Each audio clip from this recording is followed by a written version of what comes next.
Hi everyone! Welcome back to my channel. This is Anli Joy. We are back po for another reaction video para sa ating sinusubaybayan na si Lawrence, ang kapatid ni Mariano G. So, naglabas na po sila ng solo cover song niya for the song Sebiana by Skastakli.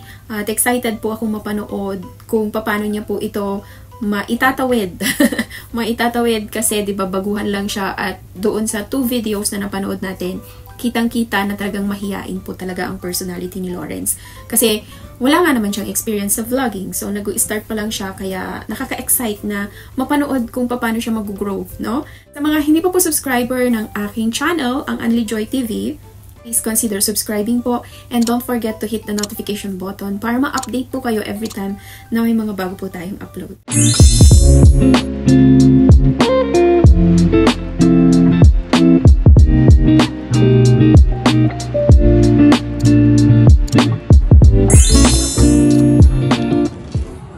Okay guys, so we are here po sa channel ni Mariano G at ito na nga ang cover song ni Lawrence, Sebiana by Skastakli. Let's start!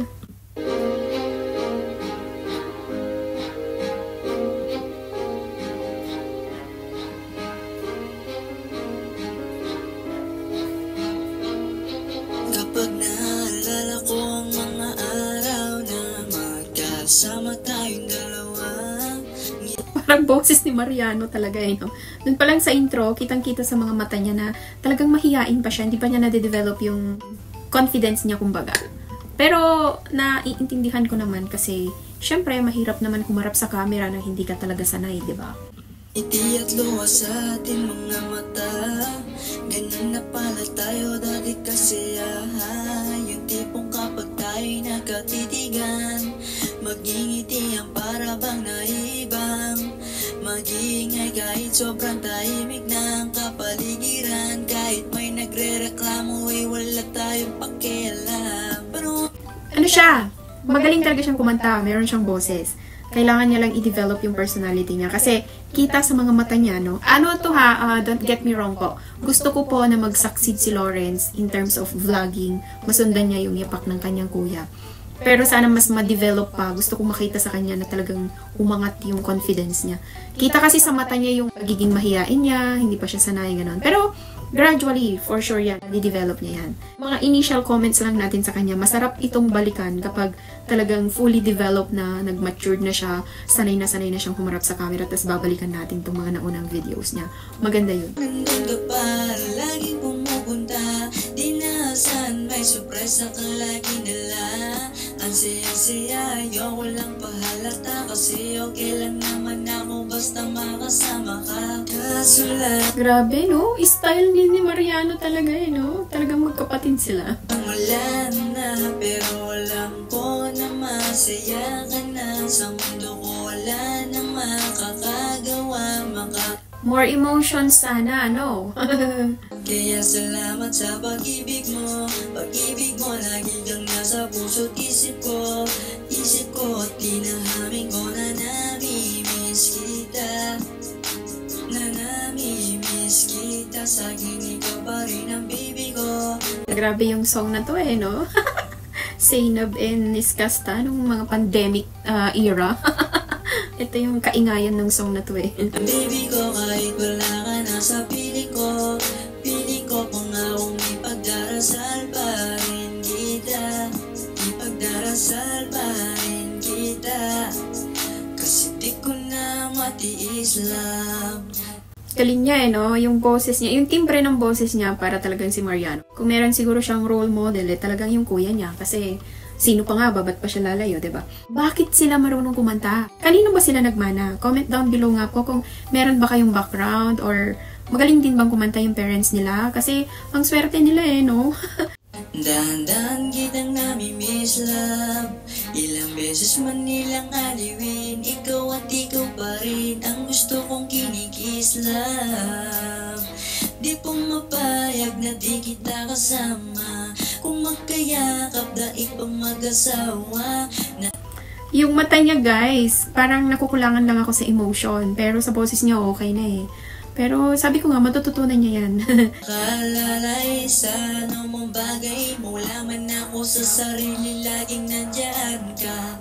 At kung mababalik Kasing kolaan sa loob ng 7 buwan. Maghihilom ang lahat sa puso mo na duguan. Balang araw kaso biglang umulan. Yeah. Ba't ang galing niyang kumanta?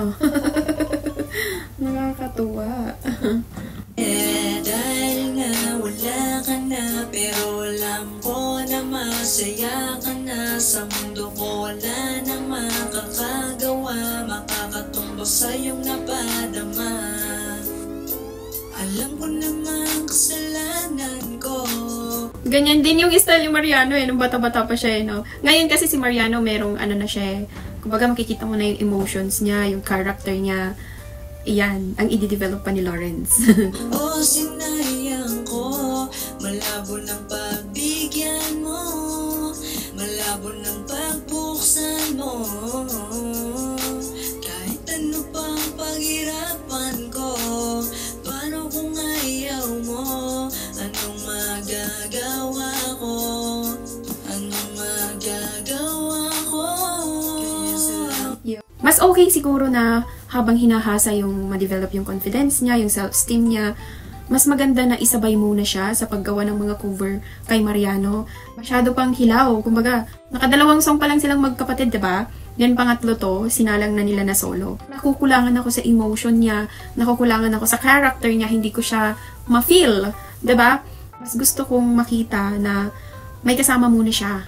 Kasi kung i-compare natin dun sa yung kanta ni Flo G na ginawan din nila ng cover, mas free, kumbaga. Dito kasi, dahil mag-isa siya, parang hindi siya makapag-focus, yun yung nakikita ko sa mata niya. But, good thing na natatry nilang gawin lahat ng possibilities kagaya nito. At least, di ba, may mga comments tayo, mapapakinggan nila, mas mai-improve pa nila. So, sa mga fans po, don't get me wrong ha, gusto ko po na mag-succeed si Lawrence. Kung may mga comment ako na siguro hindi komportable sa inyo, don't get me wrong. Okay? Para kay Lawrence po naman yun gusto kong ma-improve sa kanya. Sa pag-ibig mo lagi kang nasa puso't isip ko at tinahamin ko na namimiss kita. Na namimiss kita, sa'kin ikaw pa rin ang baby ko kahit wala ka na sa piling ko. Napiling ko pangakong ipagdarasal pa rin kita.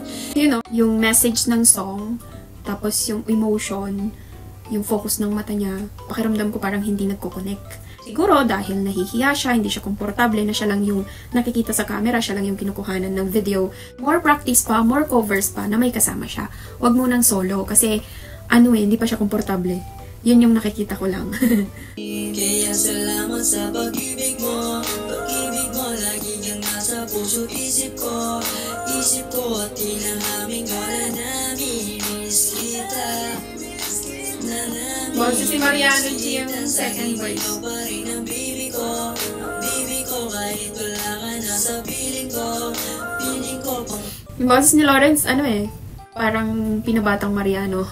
Yun din yung timbre. Tapos yung second voice si Mariano G. Akong ipagdarasal pa rin kita, ipagdarasal pa rin. Oh, diba? Doon lang sa last siya humiti. Mahihiyain pa siya. Ipagdarasal na katingala. Okay. That's the message. That's it guys for today's video. Ang cover song ni Lawrence, brother of Mariano G, with the song Sebiana.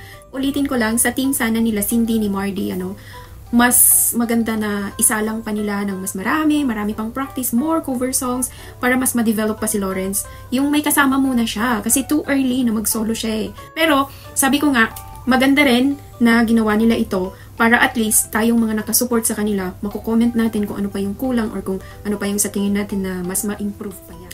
So, yun. I hope na-enjoy niyo po ang ating reaction video for today para kay Lawrence. At sa mga hindi pa po subscriber ng Only Joy TV, road to 18K subscribers na po tayo guys. So, please consider subscribing and don't forget to hit the notification button para ma-update po kayo every time na may mga bago po tayong upload. See you guys on my next vlog. Bye!